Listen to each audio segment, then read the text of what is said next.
같이 은혜 나누실 말씀은 우리가 읽은 본문 앞쪽에 또 뒤쪽의 내용들을 종합적으로 살펴보면서 같이 은혜를 나누려고 합니다. 오늘 설교 제목을 들어야 할 소리만 들어야 합니다. 이렇게 정해보았습니다.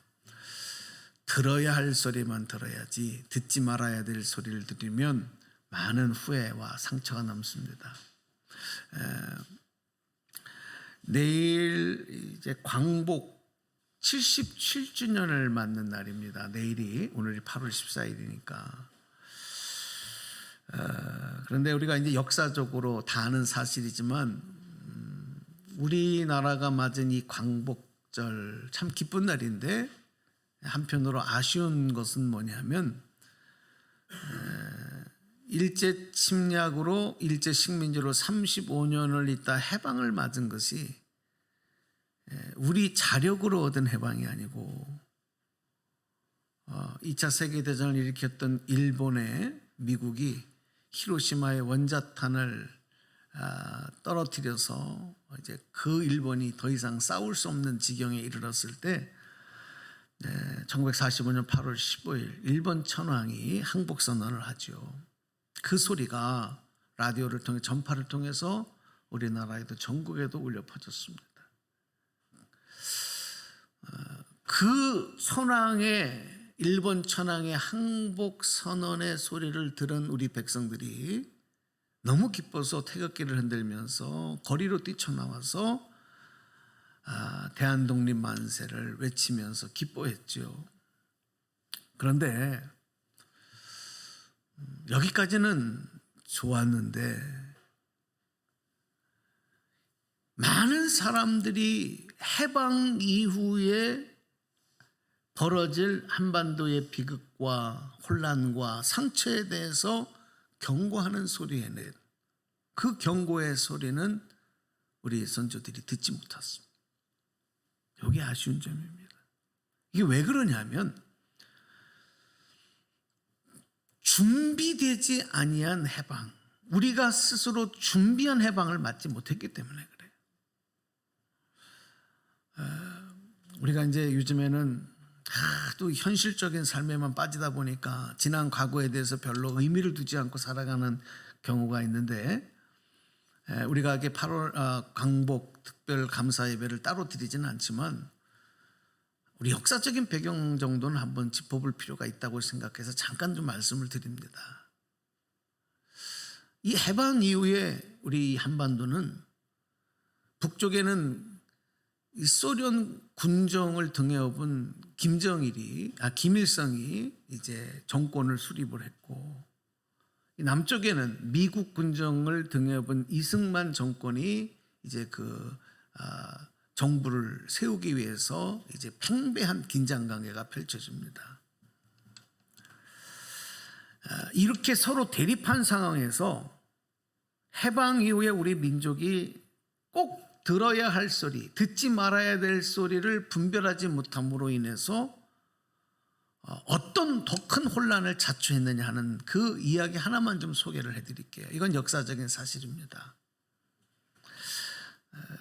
예전에 한국사에서 배우신 내용으로 기억할 수도 있겠지만 1945년 12월 16일에서 27일까지 그러니까 해방 맞이고 난 몇 개월 뒤입니다. 소련 모스크바에서 미국과 영국과 소련 이렇게 세 개국 외무장관들이 모여서 회의를 합니다. 한반도의 문제를 놓고. 이게 이제 모스크바 삼상회의라고 그렇게 역사에 기록이 되어 있습니다. 그리고 그 결과가 나와요. 결과문이 나옵니다. 회의한 결과문이. 그런데 우리나라 한 신문사가 오보 기사를 내요. 그 결과에 대해서 모스크바 삼상회의 결과문에 대한 오보 기사를 내게 되는 것입니다. 이 기사를 사실로 믿은 우리나라는 큰 혼란 상태에 빠졌습니다. 실제로 이 모스크바 삼상회담에서 최종 합의문의 내용은 소련 측이 주장한 내용을 받아들인 거예요. 그래서 그걸 원안으로 삼은 거죠. 그 결과는 어떤 거였냐면 먼저 민주적 임시정부를 수립한 후에 임시정부와 타협해서 최장 5년 동안 신탁 통치에 관한 협정을 체결한다.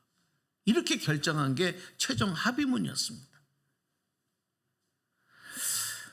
그런데 이 회담 결과를 동아일보에서 1945년 10월 27일자 기사에서 보도를 하는데 완전히 사실과 다른 왜곡된 기사를 내보냈습니다. 뭐라고 내보냈냐면 그 기사 타이틀 제목이 이랬습니다. 소련은 신탁 통치 주장, 소련의 구실은 38선 분할 점령, 미국은 즉각 독립 주장. 이렇게 타이틀을 걸고 지금으로 말하면 전혀 사실과 다른 그런 가짜 뉴스와 같은 기사를 낸 거예요. 그리고 이 오보된 기사를 정정하지 않았습니다. 그런데 이제 우리 민족, 우리 백성들이 이 사실을, 이 내용을 사실로 받아들입니다. 그래서 그 다음부터 우리 한반도는 이 신탁 통치에 대한 찬반 논쟁이 전국적으로 확산이 됩니다. 결국은 어떻게 됩니까? 우리 한민족의 마음을 둘로 쪼개버리고 이 신탁 통치라고 하는 이 내용을 가지고 완전히 둘로 쪼개져 버리고 마는 거예요. 이 둘로 쪼개짐이 나중에는 이제 전쟁으로 확산이 되어지고 이어지고 정말 큰 비극적인 상처를 우리가 안게 된 거죠. 제가 이 역사적인 이야기 한 부분을 말씀드린 이유는 잘못된 소리를 사실로 받아들이고 믿음으로 말미암아 나타난 역사적인 상처입니다. 근데 이게 역사 속에서만 있는 일이 아니고 우리 영적인 생활 속에서도, 우리 신앙생활 속에서도 이런 일들이 질비하게 많습니다. 오늘 여러분에게 한번 질문 드려볼게요. 여러분은 2022년을 살아가면서 오늘 이 역사의 중심에서 어떤 소리를 듣고 계신가? 내가 듣고 있는 이 소리가 사실일까? 아니면 오보일까? 이걸 한번 우리가 생각해 볼 필요가 있어요. 또 한 가지는 지금 이 영적으로 치열하게 싸움이 벌어지고 있는 이 가운데서 나는 지금 어떤 소리를 듣고 이 싸움에 임하고 있는가? 이거를 여러분이 한번 오늘 말씀을 들으면서 냉철하게 진단할 필요가 있습니다.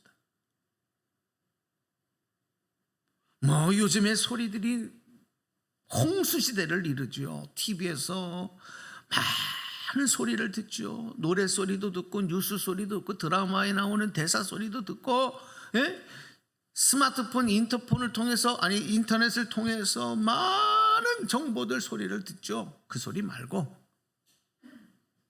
내가 그 많은 소리들 중에서 어떤 소리를 지금 듣고 있는가? 어떤 소리가 내 인생을 지금 이끌고 가고 있고 어떤 소리를 내 삶에 정말 가장 중요한 소리로 듣고 있는가? 사실 우리가 나에게 유익이 되는 소리를 듣는 일이 참 중요한 일인데, 그렇죠? 나에게 유익이 되는 말을 듣는 게 중요하죠. 그런데 때로는 그 말이 이거 나한테 유익이 되는 말이야. 그리고 내 귀를 시원하게 해줘요. 아주 귓밥을 파낸 것처럼 그 소리를 들으면 얼마나 좋은지, 얼마나 들뜨는지, 얼마나 자존감이 올라가는지, 그런 나를 시원하게 하는 소리. 그러나 그런 말이지만 그 얘기가 잘못된 말일 수 있어요. 왜곡된 말일 수가 있어요. 그런 말은 들어서도 안 되고 그런 말은 따라가서도 안 되는 거죠. 이게 참 분별하기가 어렵다는 겁니다. 뭘 기준으로 그걸 알아낼 수 있느냐. 그래서 자칫 잘못 듣고 들어야 할 소리를 듣지 아니하고 듣지 말아야 할 소리를 듣고 따라가다가는 반드시 누구든지 예외 없이 후회할 할 결과를 맞게 되고 또 큰 상처와 결국 망하고 패망하는 결과가 일어난다는 거예요.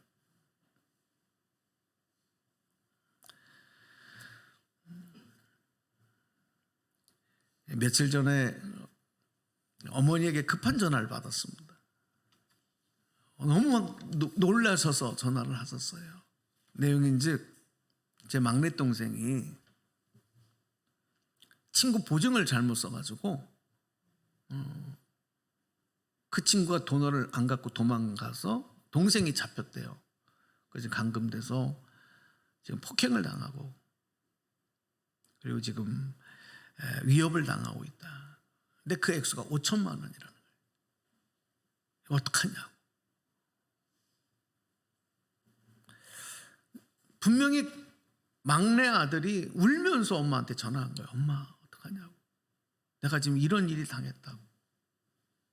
들어보니까 꼭 막내 아들 목소리라는 겁니다. 그래서 어떡하냐. 그런 돈이 지금 나한테 어디 있냐. 그러면서 내가 좀 사정을 해볼 테니 지금 같이 있는 분 좀 바꿔달라. 그랬더니 바꿔두더래. 그랬더니 그 사람이 받자마자 어머니냐 그러더니 빚이 1,000만 원이 늘어서 6천만 원입니다. 그러더래. 그러면서 이제 누구랑 사시느냐 어쩌냐 저쩌냐를 물어보면서 돈 가진 거 있느냐.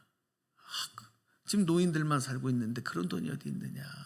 그랬더니 그러면 아주 선심을 쓰는 것처럼 2천만 원만 급한 대로 구해보십시오. 그러면 아드님도 아드릴게요. 그러더래요. 그 2천만 원도 지금 어디서 구하냐. 그래서 지금 내가 그런 돈 가진 거 없으니 내가 잘 아는 분이 한 분 있는데 그분한테 부탁을 하면 도와줄 수 있을지 모르겠다고 전화 좀 하겠다 그랬더니 그럼 전화 끊지 말고 전화하라고 그러더라고요. 그 순간 우리 어머니가 핸드폰으로 저한테 전화를 한 거예요. 막 너무 놀라서 어떡하냐고. 제가 그 순간 뭐라 그랬겠어요? 얘기를 듣는 순간 어머니 보이스피싱 전화 끊어요. 그런데도 이 말을 못 믿어요. 듣지를 못해요. 어떡하냐고. 보이스피싱이라니까 끊어. 근데 이 소리가 저도 놀랐어요. 그래서 제 소리가 그 전화기로 들어갔나 봐요. 그랬더니 그 다음부터 이 사람이 저희 어머니에게 막 쌍욕을 하더라는 거예요. 그 제가 전화선으로 들어보니까 또 우리 어머니가 그 사람한테 아니 아저씨 왜 이렇게 욕을 하세요? 전화 끊으라니까요. 그리고 동생한테 전화를 했더니 동생은 회사에서 아무 일 없이 일하고 있어요. 그렇죠. 보이스피싱 당한 겁니다. 다행히 제가 돈이 많아 보였는지 우리 어머니가 나한테 전화한 게 행운이죠. 위기를 넘길 수 있었습니다. 그런데 얼마 전에 저희 교회에도 그 어머니가 정말 이와 거의 유사한 보이스피싱을 당하셨어요. 그래서 막대한 피해를 당하시고 또 놀라고 이런 일을 있었거든요. 그래서 제가 더 잘 알았던 거예요. 너무 똑같은 거예요. 대본이 너무 똑같은 거예요. 그래서 그 이야기를 듣는 그 서두를 딱 꺼내자마자 보이스피싱! 이렇게 확신을 가지고 얘기할 수 있었던 것입니다. 여러분 지금 우리 주변에서 거짓인데 정말 사실처럼 이렇게 사람을 속이고 놀라게 하고 또 막대한 피해를 주는 사람들이 얼마나 많습니까? 거기에 또 속아 넘어가는 사람들은 얼마나 많습니까? 이유는 한 가지입니다. 들어야 될 소리가 아닌데 들은 거죠. 믿지 말아야 될 소리인데 믿어버린 거죠. 여러분도 조심하십시오. 항상 전화 끊지 말고 전화하라 그러면 이거 보이스피싱이다. 그리고 절대 거기에 현혹돼서 넘어가면 안 됩니다. 영적으로도 마찬가지입니다, 여러분. 우리가 들어야 할 소리를 듣지 못하고 듣지 말아야 될 소리를 믿고 따르는 일, 이게 너무 비일비재해요. 너무 많아요. 가끔 가다가 이런 일이 있을 수 있죠. 어떤 중요한 문제를 놓고 기도하게 될 때가 있어요. 근데 내가 이거 하나님의 응답이다 이렇게 응답을 받았는데, 그리고 또 목회자한테 이런 응답을 받았습니다 얘기를 하면, 목회자가 거기에 동의를 하는 그런 내용일 수도 있지만 이상한데 하고 또 그 문제를 가지고 기도해보면 이게 하나님의 응답이 아니다, 하나님의 뜻이 아니다, 이런 마음이 와요. 그래서 이렇게 권유를 해드리면 이제 그 목회자의 이야기 말을 신뢰하고 또 다시 기도를 해본다든지 또 같이 또 한 번 기도, 이렇게 가면 괜찮은데 본인이 생각한 대로 그냥 결정하는 경우들이 대부분 많아요. 그래서 여러분이 한 가지 영적 팁이 뭐냐면, 어떤 중요한 문제가 있으면 기도해야 돼요. 근데 기도하기 전에 그럼 목사에게 같이 그 기도 제목을 나누는 거예요. 목사님, 제가 이런 문제를 위해서 기도하니까 목사님도 같이 기도해 주세요. 그리고 그 결과를 서로 공유하는 일이 참 중요해요. 왜냐하면 하나님의 음성으로 들렸고 깨달아졌지만 악한 사단이 그걸 살짝 뒤집어 놓은 경우가 있어요. 그런 일들이 있어요. 그걸 우리가 깨닫지를 못하고 감지를 못하도록 만들어놔요. 자, 오늘 우리 본문 말씀에 보면 이 솔로몬 왕 때 벌어진 일인데, 잘 아시는 대로 솔로몬 왕이 참 하나님의 복을 많이 받은 사람, 솔로몬처럼 큰 복을 받은 사람도 아마 역사 가운데 없을 거예요. 그런데 참 이게 끝까지 잘해야 되는 거예요. 한번 따라서 합시다. 끝까지 잘해야 합니다. 다시요. 끝까지 잘해야 합니다. 솔로몬은 하나님의 큰 복을 받은 사람이었는데 말년에 가서는 솔로몬은 본받을 모습이 아닙니다. 끝까지 잘하지 못했어요. 그 이유가 뭐냐면, 왜 그 말년이 실패작으로 끝나냐면 하나님 말씀을 듣지 않았기 때문에, 하나님 말씀에 순종하지 않았기 때문에 그래요. 그러면 누구 말을 더 믿었느냐? 자기가 사랑하는 여인들, 자기가 사랑하는 후궁들, 이방의 첩들, 그들의 말을 더 믿고 따랐어요. 왜? 그들이 의지가 됐기 때문에 그랬던 것 같아요.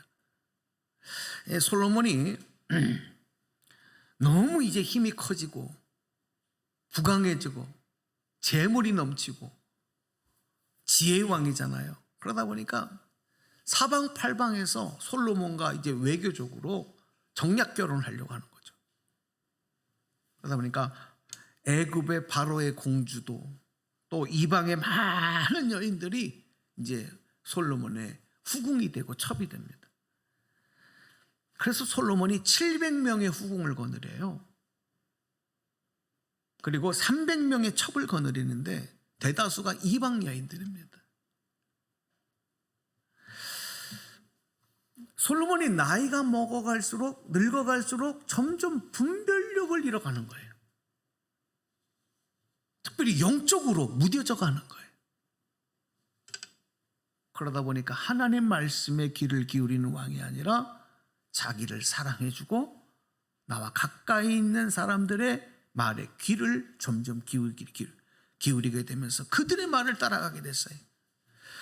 결정적인 이유는 뭐냐면, 이 이방 여인들이 솔로몬으로 하여금 하나님 외에 다른 신을 섬기게 하는 거예요. 시돈 사람의 여신인 아스다롯과 암몬 사람의 우상인 밀곰과 모압의 우상 그모스와 암몬의 우상 몰록을 섬기면서 예루살렘 앞산에 우상을 위한 신전을 만들어요. 그리고 자기의 후궁과 첩과 이방 여인들의 말을 듣고 이 우상신들에게 분향을 하고 제사를 지내는 일에 솔로몬도 동참을 하는 겁니다. 이 솔로몬 말년에 일어나고 있는 일입니다. 그러니까 하나님이 솔로몬을 깨닫게 하시기 위해서 솔로몬에게 대적자를 세우셔요. 솔로몬을 반대하는 자들이 자꾸 일어나는 겁니다. 그래서 솔로몬이 나라를 다스리는데 어렵게 만드셨어요. 그래도 깨닫지 못해요. 그 중에 솔로몬의 신하였고 능력 있는 용사였던 여로보암이라고 하는 사람도 이렇게 하나님의 뜻에서 멀어지고 분별력을 잃어가는 솔로몬에게 반기를 뜨고 일어납니다. 이 여로보암이 이렇게 반기를 들었던 이유는 하나님의 선지자인 아히야 선지자를 통해서 하나님의 뜻과 음성을 전달받았기 때문에 그래요. 그 내용을 한번 볼게요. 열왕기상 11장에 기록되는 내용입니다. 11절 12절을 저하고 함께 소리내서 읽어보시죠. 앞에 스크린 보십니다. 시작. 그러므로 주께서 솔로몬에게 이렇게 말씀하셨다. 내가 이러한 일을 하였고 내 언약과 내가 너에게 명령한 내 법규를 지키지 아니하였으니 내가 반드시 내게서 왕국을 떼어서 내 신하에게 주겠다. 다만 내가 사는 날 동안에는 내 아버지 다윗을 보아서 그렇게 하지 않겠지만 내 아들 때에 이르러서는 내가 이 나라를 갈라놓겠다. 이게 솔로몬을 질책하시면서 하시는 말씀이었어요. 그런데 어땠을까요? 솔로몬이 깨달았을까요? 아니요, 깨닫지 않습니다. 그리고 대적자들이 세워지면서 결국은 여로보암이라는 사람까지 대적자로 일어나는 거예요. 여로보암도 말씀드렸듯이 하나님의 음성을 들어요. 자, 여로보암이 아히야 선지자를 통해서 들은 하나님 말씀은 어떤 것이었느냐? 열왕기상 11장 37절 38절을 보실까요? 또 읽어보겠습니다. 시작. 여로보암아, 내가 너를 이스라엘의 왕으로 삼겠다. 너는 내가 원하는 모든 지역을 다스릴 것이다. 내가 나의 종 다윗이 한 것과 같이 내가 명령한 모든 것을 따르고 내가 가르친 대로 살며 내 율례와 명령을 지켜서 내가 보는 앞에서 바르게 살면 내가 너와 함께 있을 것이며 내가 다윗 왕조를 견고하게 세운 것 같이 내 왕조도 견고하게 세워서 이스라엘을 너에게 맡기겠다. 야, 여러분 이게 엄청난 소리잖아요. 여로보암은 다윗의 혈통이 아니에요. 다윗의 신하였어요. 용사였어요. 그리고 그 아버지 뒤를 이어서도 솔로몬을 또 이렇게 잘 받드는 용사요 장수요 신하였단 말이에요. 그런데 그런 여로보암을 왕으로 삼으시겠다. 그리고 견고하게 하나님, 내 말만 잘 들으면, 이런 말을 여로보암이 아히야 선지자를 통해서 듣는 거예요. 자, 이 소식을 솔로몬 왕이 듣습니다. 어떻게 했을까요? 그 여로보암을 내버려 뒀을까요? 솔로몬이 여로보암을 죽이려고 합니다. 결국 이 여로보암이 솔로몬을 피해서 애굽 이집트로 망명을 하죠. 근데 거기서 삽니다. 언제까지? 솔로몬이 죽을 때까지. 돌아오지 못해요. 결국 이제 솔로몬 왕이 죽습니다. 그리고 그 아들 르호보암이 이제 이스라엘의 왕으로 세움을 이제 얻게 되는 이런 과정에 있을 때 여로보암이 솔로몬이 죽었다는 소식을 듣고 고국으로 돌아와요. 그러니까 많은 사람들이, 이스라엘의 많은 지파들이 여로보암과 함께, 돌아온 여로보암과 함께 르호보암을 찾아갑니다. 그리고 르호보암에게 이렇게 제의를 하는 거예요. 자, 그 말씀도 읽어볼게요. 열왕기상 12장 4절입니다. 한번 읽어볼까요? 시작. 임금님의 아버지께서는 우리에게 무거운 멍에를 메우셨습니다. 이제 임금님께서는 임금님의 아버지께서 우리에게 지워주신 중노동과 그가 우리에게 메워주신 이 무거운 멍에를 가볍게 해주십시오. 그러면 우리가 임금님을 섬기겠습니다. 이거예요. 정말 좋은 의도로 충원을 한 거예요. 이제 왕이 되실 거니까 우리에게 메워졌던 이 무거운 것들, 세금, 노역 이런 것들을 좀 가볍게 해주시면 우리가 충성하겠습니다. 이렇게 하는 거예요. 자, 이스라엘의 왕이 될 르호보암이 여로보암과 이스라엘 지파 사람들이 와서 이런 이야기를 했을 때 기로에 섰습니다. 이거 어떻게 해야 되지? 그래서 이 사람들을 돌려보내고 사흘 뒤에 얘기해 주겠다. 그리고 자기 부왕이었던 솔로몬을 섬겼던 원로들과 먼저 상의를 합니다. 나이 많은 신하들이죠. 이 원로들이 뭐라고 왕에게, 르호보암에게 하냐면 그들이 요구한 것을 들어주십시오. 그리고 그들에게 좋은 말로 대답해 주십시오. 그들이 그러면 평생 왕의 종이 되어져서 평생 왕을 모실 겁니다. 원로들이 이렇게 얘기를 해줘요. 그런데 르호보암이 그 원로들의 말을 듣지 않습니다. 그 원로들을 돌려보내고 자기와 함께 자란 젊은 신하들을 다시 불러들여요. 그리고 그들과 의논을 합니다. 어떻게 했으면 좋겠냐? 너희들의 생각은 어떠냐? 이렇게 의논을 합니다. 그때 이 젊은 신하들이 뭐라고 얘기를 하느냐? 자, 열왕기상 12장 오늘 11절에 있는 내용이 그거예요. 자, 한번 같이 읽어보겠습니다. 시작. 내 아버지가 너희에게 무거운 몽해를 메웠다. 그러나 나는 이제 너희에게 그것보다 더 무거운 몽해를 메우겠다. 내 아버지는 너희를 가주채찍으로 매질하였지만 나는 너희를 쇠채찍으로 치겠다 하고 말씀하십시오. 이렇게 젊은 신하들이 이렇게. 이 말은 무슨 얘기냐면 왕이 되었을 때 저들에게 굽히면 안 됩니다. 더 강력한 모습을, 왕권을 보여줘야 됩니다. 이런 내용인 거예요.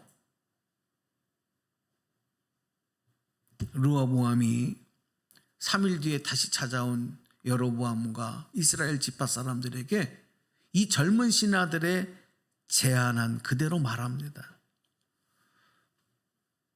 그리고 그 이야기를 들은 사람들이 이제 돌아가죠. 그리고 어떤 일이 벌어지느냐? 이스라엘 역사에 새로운 일이 벌어지는 거예요.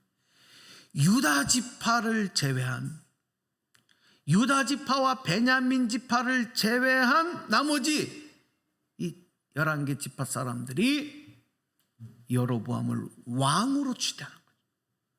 다윗의 혈통이 아닌 여로보암을 왕으로 추대하고 우리는 이제 다윗의 가문을 따르지 않겠다, 이렇게 결의한 겁니다. 그래서 세워진 나라가 북이스라엘입니다. 그러자 이제 유다의 왕으로만 된 르호보암이 유다 지파와 베냐민 지파에서 18만 명의 군사를 모집을 해요. 그리고 이 이스라엘 지파 여로보암과 이스라엘 자신에게 반기를 든 사람들과 전쟁을 하려고 할 때 하나님께서 스마야 선지자를 통해서 전쟁하지 말고 돌아가라, 이런 음성을 또 주셔요. 그래서 이때는 르호보암이 이 말씀을 따라서 전쟁을 하지 않고 돌아갔습니다. 그래서 전쟁이 나지는 않았어요. 이거는 뭐냐면 하나님께서 여로보암과 이 나머지 지파 사람들로 하여금 나라가 든든히 세워져 갈 수 있도록 기회를 주신 거예요. 여러분 보세요. 여기서 우리가 뭘 들어야 되느냐면 하나님의 음성을 듣고 따르는 일과 그것을 따르지 않는 일, 들어야 할 소리와 듣지 못하는 일들을 잘못 분별함으로 나타난 일들은 너무너무 엄청난 일들로 나타난다는 거예요. 이게 간단하게 넘어갈 일이 아니라는 거예요. 자, 그런데 문제는 남유다의 르호보암만 문제가 아니라 이제 북이스라엘을 세운 여로보암도 문제가 돼요. 어느 날 이제 나라가 이제 도성을 옮기면서 북이스라엘이 든든히 세워가는 거예요. 왜냐하면 그렇죠, 11개 지파가 모였으니 사람도 많고 나라가 금방 세워지는 거예요. 그러다 보니까 이제 여로보암이 어떤 생각이 드냐면, 야, 이거 잘못하면 이 왕국이 다시 다윗의 가문으로 돌아갈 수도 있겠다. 그런 염려와 걱정이 들어오는 거예요. 불안한 마음이 들어오는 거예요. 그러면 나는 어떻게 되느냐? 저 사람들이 지금은 나에게 충성하지만 저 사람들이 나를 죽이고 르호보암에게로 돌아갈 수도 있겠다. 이런 생각이 여로보암 마음속에 들어왔어요. 그래서 중요한 끝에 여로보암이 무슨 짓을 하냐면 금송아지를 2개 만들어요. 금송아지 상을 크게 2개 만들어서 백성들에게 이제 너희들 예루살렘으로 가서 예배 드리지 않아도 된다. 그게 번거롭지 않느냐? 이스라엘 백성들을 애굽에서 구해주신 신이 바로 여기에 있다. 그러면서 금송아지 신상을 내보내는 거예요. 그래서 그 금송아지를 하나는 베델에 두고 하나는 단에 두고, 그리고 그곳에 가서 금송아지에게 절하고 분향하는 것이 바로 하나님에게 하나님을 섬기는 일이다라고 얘기를 하는, 백성들이 그 말을 믿고 따라요. 여로보암은 자기 안위를 위해서 그렇게 한 것인데 이걸 어리석은 백성들이 믿고 따르는 거죠. 그리고 여러 높은 곳에 산당들을 짓고 레위 자손이 아닌 일반 백성들 가운데서 제사장을 자기가 임명하여 세웁니다. 그리고 유다에서 행했던, 전통적으로 행해왔던 절기와 비슷한 시기에 그 시기를 정해서 베델에 세운 산당에서 금송아지에게 제사를 올리게 하고 자신도 가서 거기서 분향하고 제사를 드려요. 하나님께서 이런 여로보암에게 여러 차례 회개할 기회를 주셨어요. 아까 말씀에 뭐라 그랬어요? 여로보암에게 너 내 말만 잘 들으면 이 다윗 가문에 주었던 이 번영과 그 네가 세운, 너로 하여금 세울 나라를 내가 든든히 하겠다라고 하나님 약속을 했는데 그 말을 듣지 않는 거예요. 이제 그래서 하나님이 자꾸 여로보암에게 회개할 기회를 주셨지만 하나님의 뜻과 음성에 귀 기울이지 않고 자기 뜻대로 행하는 것. 이런 여로보암에 대해서 성경은 이렇게 기록하고 있습니다. 오늘 말씀의 이제 결론입니다. 열왕기상 13장에 오셔서 33절 34절 보세요. 함께 읽어봅시다. 시작. 이런 일이 생긴 뒤에도 여로보암은 여전히 그 악한 길에서 돌아서지 아니하고 오히려 일반 백성 가운데서 원하는 사람은 누구든지 산당의 제사장으로 임명하였다. 그런 일 때문에 여로보암 가문은 죄를 얻었으며 마침내 땅에서 흔적도 없이 사라졌다. 결국 이 북이스라엘은 아시리아에 의해서 망하고 이 나라가 완전히 역사상에서 사라지고 없어져 버리고 말죠. 그러니까 지금 우리가 이스라엘이라고 부르는 그 나라는 다윗의 그 혈통을 이어간 유다가 쭉 이어져 온 그 나라를 우리는 이스라엘이라고 부르는 거예요. 여러분 오늘 이 말씀을 들으면서 여러분 한 가지만 딱 마음에 새기셨으면 좋겠어요. 우리가 신앙생활 하면서 정말 내가 들어야 할 소리와 듣지 말아야 될 소리, 그거 분별하셔야 됩니다. 여러분이 세상 가운데 살아가는 동안에도 내 마음을 위로해 준다고, 내 마음을 기쁘게 해준다고, 나를 자존감을 세워준다고, 나를 인정해 준다고, 여러분 그 소리가 나를 위한 소리가 아닙니다. 때로는 나를 질책하고 나를 아프게 하고 나를 힘들게 하고 나를 부담스럽게 해도 어떨 때는 그 소리가 진리일 수 있어요. 무엇으로 분별하시겠습니까? 여러분 깨어서 주의 말씀 들을 수 있는 여러분 되기를 축복합니다. 하나님의 말씀입니다. 기도하셔야 합니다. 성령 안에서 깨어 있어야 되는 것이지, 여러분 지혜의 왕인 솔로몬도 마지막 가서는 분별력을 잃어버렸고 이런 짓을 하다가 결국 나라를 두동강에 내버리고 말았습니다. 오늘 우리가 무엇을 위해서, 무엇을 듣고 나가야 될 것이냐, 여러분 꼭 기도하시면서 주님 뜻 안에서 하나님의 음성에 귀 기울이고 성령 안에서 그 뜻대로 나아갈 수 있는 저와 여러분 다 되시기를 주님의 이름으로 축복합니다. 축원합니다.